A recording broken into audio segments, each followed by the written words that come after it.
Do you smell that? Oh, it's like that smell when you get a brand new car. Except this is the MMORPG, Throne and Liberty. A game I spent my entire weekend just no-lifing, just so I can make a video on it for YouTube to beat me down with its algorithm stick screaming, "Why aren't you making FF14 content?" Look, I know this isn't your typical content from me, but deep down, you're this MMORPG craving addict, looking for your next fix and wondering if this game is it. And well, for me, it isn't.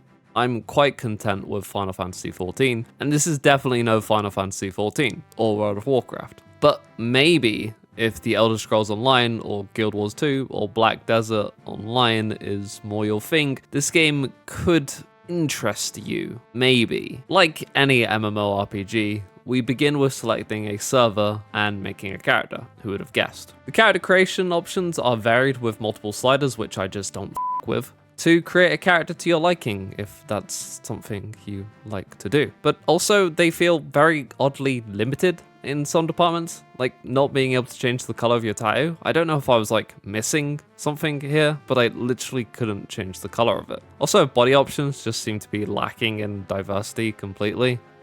Look, guys, I just wanted to make a muscle mummy, okay? And I couldn't do that. Anyway, once we made a character and I couldn't find where the to name my character, we're then thrown into the prologue and we learn some basic combat mechanics like ability usage and blocking and dodging and switching weapons. And it all takes about 5 to 10 minutes to complete. And once you get around halfway through, you can finally name your character. And God, did I feel stupid that I had no idea why I didn't name my character in character creation. I had to Google that, by the way. But anyway, if you're familiar with Guild Wars 2, you'll realize fairly quickly that this combat is pretty similar to that. It's a tab targeting MMO, clearly, with action combat elements sprinkled in. Kind of a hybrid, if you will. It's trying to give you the illusion that it's action combat, but it's very much a tab targeting MMO. It even takes the two-weapon concept from Guild Wars 2, and no, I know, New World also does that, but Guild Wars 2 did it before then. Either way, the weapon combination here actually dictates what class you play, rather than it being some predetermined thing you pick at the character creation menu. This means you're not locked to a certain class upon character creation if you don't like the feel of a weapon you pick up. But this is where the first problem arises, at least for me, is the game gives you this kind of illusion that if you don't like a weapon, you can simply switch it up and change. But if you've committed resources into your weapon type, that's a bit difficult to do. Let me explain. So each weapon has 12 abilities and 7 passives. You can equip up to 12 abilities and 8 passives, and you don't have to evenly distribute these either. You can have 7 abilities from one weapon and 5 abilities from another, if you'd like, and your character seamlessly swaps between both weapon types to perform these abilities, which does make the general combat feel pretty smooth. The problem lies in upgrading these abilities, which is something you'll want to start to do pretty early on if you actually want to grow stronger. And that's something that I like to do when I play an MMORPG, is gradually feel stronger as I play the game and grind to max level. So upgrading these abilities requires these items called skill growth books, one for passives and one for active abilities. You'll get a ton of these for doing the main story, but after that, you're on your own, kid, because you need to do a long grind to get any of these items. So before you commit to a weapon, it's probably best to experiment with what kind of weapon you get a feel for early on, before using all your items on one weapon and just end up not liking it. You can, however, get these skill conversion tickets that'll swap the current level of one of your abilities or passives and transfer it to another. And you get a few of these for free for reaching level milestones, which you do get enough of to transfer a whole weapon and all of its passives to another. At least I did, because for some reason, server transferring reset these milestones and gave me extra conversion tickets. I don't know if this was a bug or not, but normally you'll get about 12, which won't actually cover all of the abilities or passives. Just, I don't know. Server transfer, it's free. You can get 2 for free if you want. I had to use the server transfer tickets because every server on Europe was actually dying, but more on that later. I'm mostly complaining because it would be nice if the game warned you how limited these skill growth books are throughout the main story, or at least give the option to reset a skill and get all your books back. But respecting your time is simply something that these type of games don't give a to do. So get idiot. If you've committed resources, that's it, you're done. There's also these things called weapon masteries, and unfortunately there's absolutely no way to swap these with one another. What these are is another form of progression in which you can unlock traits for your weapon type. You'll level up masteries from doing exploration, which will reward out masteries, and doing these things called contracts. These are like your typical MMORPG fetch quests. Go kill some monsters, gather some wood, etc. These are limited on a charge-based currency, so you can only do so many before you have to wait for your contract rights, which they are called, to be recharged. You also get contract coins for doing these, which can be used to buy materials for crafting and enhancing gear. And if you are going to be taking your gearing and character progression seriously, then you'll want to be doing these every day or every few days, as you can leave your charges to stockpile a bit. That aside though, there is fortunately some things that you can easily reset at absolutely no cost: stat points and skill specializations. And it's as simple as clicking a button that says reset all, and ta-da, you've reset all your stat points or skill specializations. The stats on this game are pretty straightforward and include 4 stats: strength, dexterity, wisdom, and perception, all of which benefit you regardless of what class you play. Some stats might benefit other classes better, of course, but none are really wasted. Strength makes you more durable, dexterity increases your damage output, wisdom gives you more mana, and perception influences your debuff and crowd control capabilities. Simple stuff really, and that's just in a nutshell. Skill specializations are rather interesting, however. As you level, you'll get more skill specialization points that can be used to augment your abilities. These can be simple augments like more damage, or buff duration, or debuff duration, with some augments even changing how an ability works, like turning a line AoE move into an ice area around you, or making a heavy hitting move hit even harder with a charge time. It's interesting things like these that can really diversify and cater to your playstyle. The unfortunate thing is, this game has been out for a little over a year, or maybe under a year, in the Korean region, and there are people who have played this game before it's released here in the West. So you will have a lot of meta builds and people expecting you to play these meta builds. So at the end of the day, this is really the illusion of choice. I guess unless you do PvP, then you can kind of make some unique builds to your liking that people might not expect coming at them. So there is that, but when it comes to PvE, you'll probably have some sort of expectation. And unfortunately, Lost Ark also suffered this same fate of just people expecting you to know what the you're doing, even though the game is basically new over here. But that's a personal frustration that I have with these type of games. So let's just move on from that. And it's not all sunshine and rainbows about the combat either. Some of these abilities can feel really clunky to use. Like, some require you to stand still, even though they don't have a cast. So if you move, the ability just constantly interrupts itself, which feels pretty bad in a tab targeting MMO. In fact, it would probably feel bad in any kind of MMO you ever would play. Or having to reposition and then be told you're too far away from an enemy to attack it when you're literally pretty much right next to them. Like, I'm sorry game, but does my massive two-handed greatsword mean absolutely nothing to you? Oh, and then there's also just running out of mana in really long fights and not having any mana potions left, so you're just waiting to get mana back to press one button every few seconds. It's just these little things that can really break the flow of combat, at least for me. It's not the worst combat system I've experienced, but it's definitely not one of the best either. But it has improved since the initial beta they had like last year, where you literally couldn't move and do any abilities, so it's definitely leaps and bounds better than what it used to be.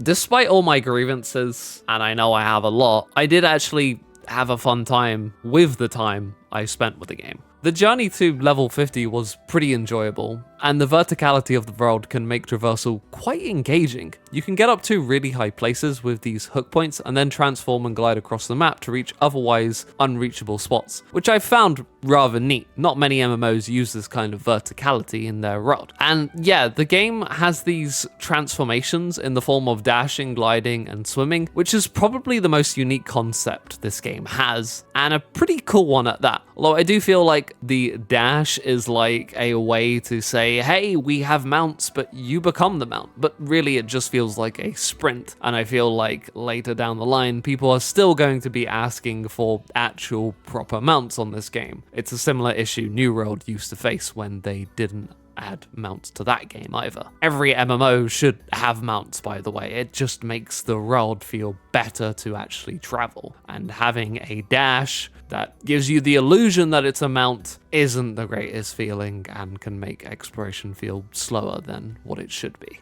I also do think that the game would have stood to benefit from a climbing system, as these hook points can be really janky sometimes and just refuse to work. I don't know if this was my latency or I'm just stupid and wasn't in range. But unless you're at the correct range, and sometimes it felt like angle, it just wouldn't work. And sometimes you would have like a horde of monsters and their mothers chasing you to one end of the world to another, and you just wanted to get the away from them, so you would hook to these points, but they would still be shooting you, and that was pretty annoying. And that's all because they have a ridiculously large aggro range, and once you step within that aggro range, they now want to kill you. And it's not like 14 where a mob sees you, then they aggro you. No, no, no.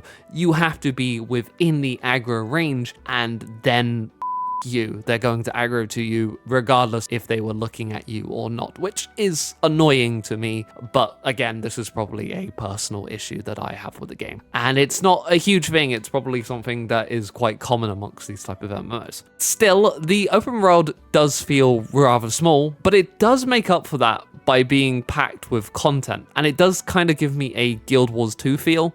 You go around the areas and these blue quests are just active within them, and you can go and do them and get rewarded. And you have the goal of 100%ing these maps and obtaining even more rewards from doing these quests. These rewards being enhancement materials for your gear and your abilities. And the quests are rather fun too. They're not like your typical MMORPG fetch quests. They have some fun objectives to them, like just figuring out some puzzles or finding a hidden treasure. There is obviously some fetch quests like go here and kill a certain amount of monsters, or try and get a key from this specific mob, and you have to kill like 10 before it drops. But they are pretty fun overall, and I did actually enjoy my time doing these. And you're going to have to do them because the most effective way to level in this game is just rushing the main scenario, but you will be level blocked along the way and be forced to do other content to be able to continue the story and be able to continue getting those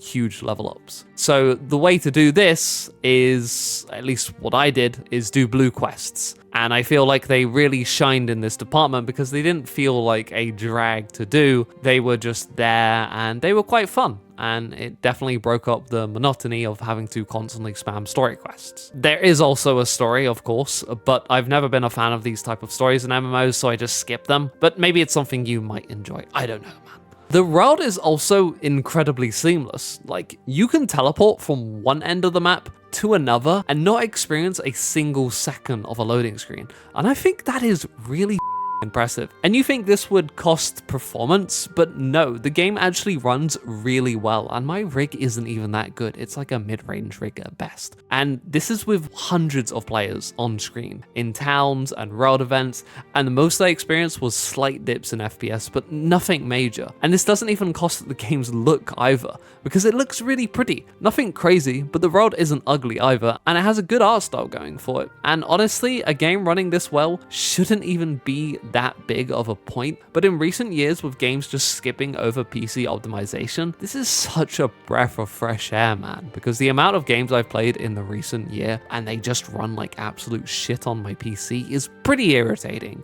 So yeah, that's pretty nice. Anyway, there's a few other pieces of content while leveling, like events and secret and co-op dungeons. Events again reminded me of Guild Wars 2, which are these large open quests that take about 15 to 20 minutes to complete and have varying objectives. One I did had us escort this merchant to a specific location, and they were constantly attacked by bandits and birds and stuff, and we had to kill them. And they dropped these seeds which we could contribute at the end of this objective to these big balloons. And after we've contributed all the seeds to these big balloons, a giant goblin thing would spawn and it started making everyone dance, which was kind of funny to say the least. But on the other end of the spectrum, I had this big boss fight event that I had to do. And this took me 20 minutes to complete. And all it did was the same 2 mechanics over and over and over and over again. And honestly, that wasn't the most enjoyable experience.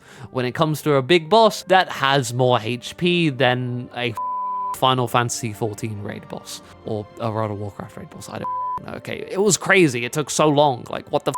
It only had 2 mechanics. Either way, these events also have 2 states. One is the peace state and one is the conflict state. Peace is PvP, if you didn't guess, while conflict is PvE VP, meaning you still have to do the PvE objective, but other players can attack and kill you. I tried to do one of these and was just ganked constantly. So yeah, you probably need a guild or a party tackling these, otherwise you're in for a miserable time. The secret dungeon is like this tower climb that presents you with a new boss every few levels that tests your ability to pull your own weight, as they're solo encounters. My build was a tank, so I didn't really struggle with these defensively, although some of their mechanics did actually catch me off guard and straight up killed me, teaching me a valuable lesson not to ignore mechanics. And there's even more flaws once you reach level 50 as well, and player rankings for them, which is pretty cool, all of which also grant rewards like EXP and enhancement materials. The co-op dungeons are rather cool as well. They're pretty short, with the main appeal being the end boss, which have various mechanics,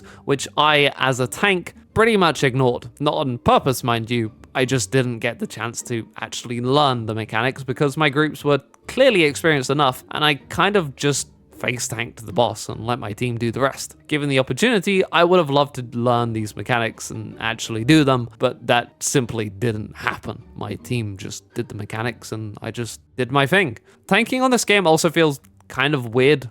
I'm an experienced tank on FF14 and I know how tanking works on World of Warcraft, but I felt like I really just wasn't good on this game.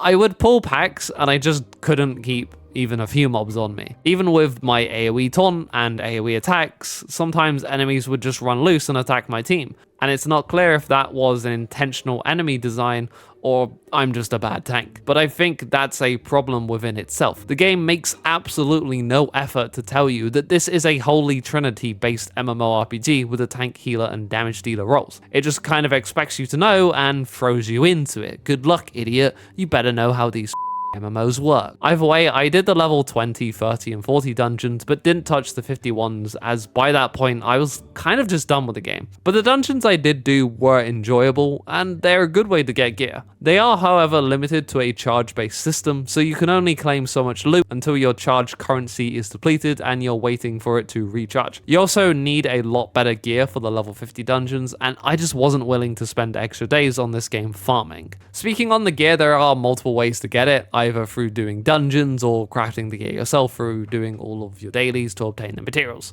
Obviously, to effectively gear up, you would want to go both routes with the end goal of obtaining a full set of purple gear completely maxed out. And yes, just like skills, you also have to increase the power of your gear with gear enhancing growth stones, which just like skill books are limited and extremely grindy to get, and is probably where the biggest aspect of pay to win comes into play. You can either pay your way to get maxed out gear as fast as possible, or slowly but surely grind your way up there. Which brings us to the store and auction house, both of which share the same currency, Lucent, which is this game's gold equivalent. It can be farmed through various means and also brought directly from the game's store for real money, if that's something you want to do. The store simply offers some cosmetic items, convenience, and other such things. There's also a battle pass that has a limited time, and I honestly hate this. It's so annoying to me that Halo comes along and has this genius battle pass where you buy it once and you own it forever, and no other game seemed to ever follow suit. FOMO is such a scummy practice and it seriously needs to die. If you pay for something and then that something goes away because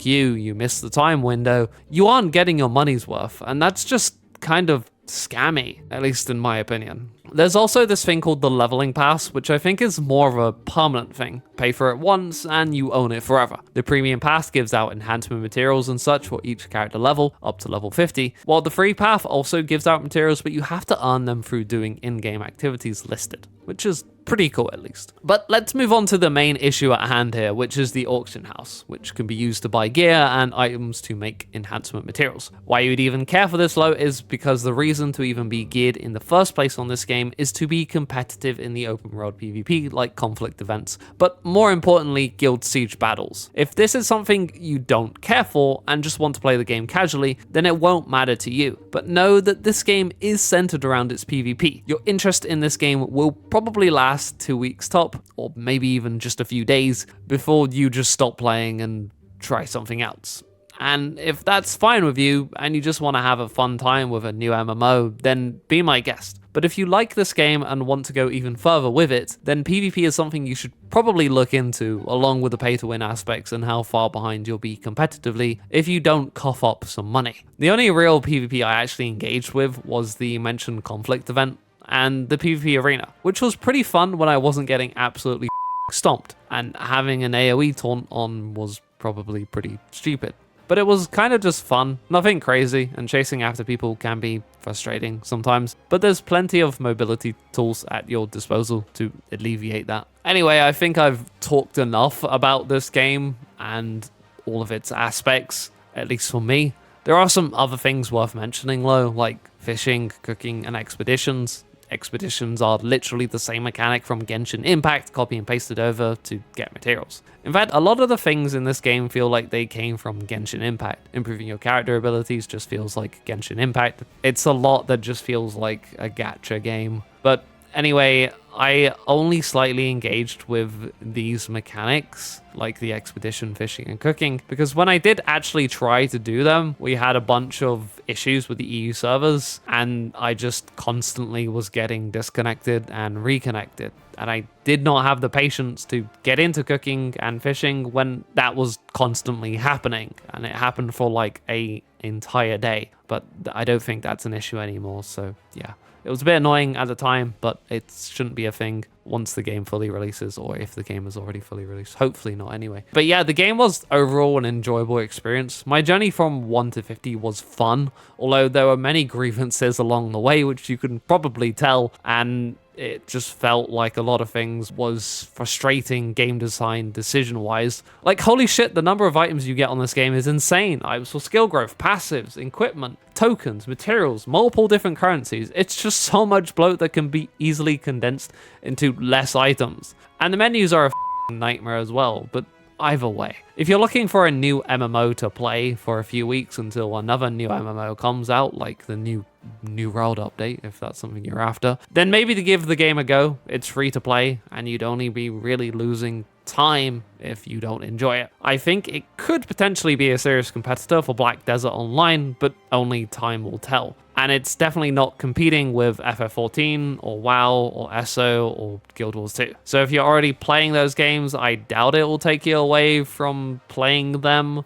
permanently, but maybe it's something you would like to do in the meantime while waiting for new content, or just to waste some time with some buddies. I don't know, man. I did all this shit solo. Although I did join a guild, I mostly did this just to finish a quest. Anyway, this is my first attempt doing a video like this, so go easy on me, and I'll see what I can improve in future reviews. It's probably all over the place structure-wise and chaotic as but maybe that has some sort of charm to it, I don't know. And at the end of the day, I give Throne and Liberty a Liberty out of Thrones. And to be honest, the game just feels like another typical MMORPG slop release. It has its positives, sure, but it doesn't really do anything special to reinvent the wheel, and it simply isn't worth playing over other MMOs as your main game. I know this opinion is going to ruffle some feathers, but that's just how I feel. You can either trust me with 30 hours into the game, or the other person with over 100 or thousands of hours, and who's really more biased in that regard? Anyway, thank you to my Patreons like always, and if you enjoyed the video, then give it a like and a comment, or don't, whatever, man. Anyway, thank you for watching, and I'll see you in the next one. Goodbye, and take it easy.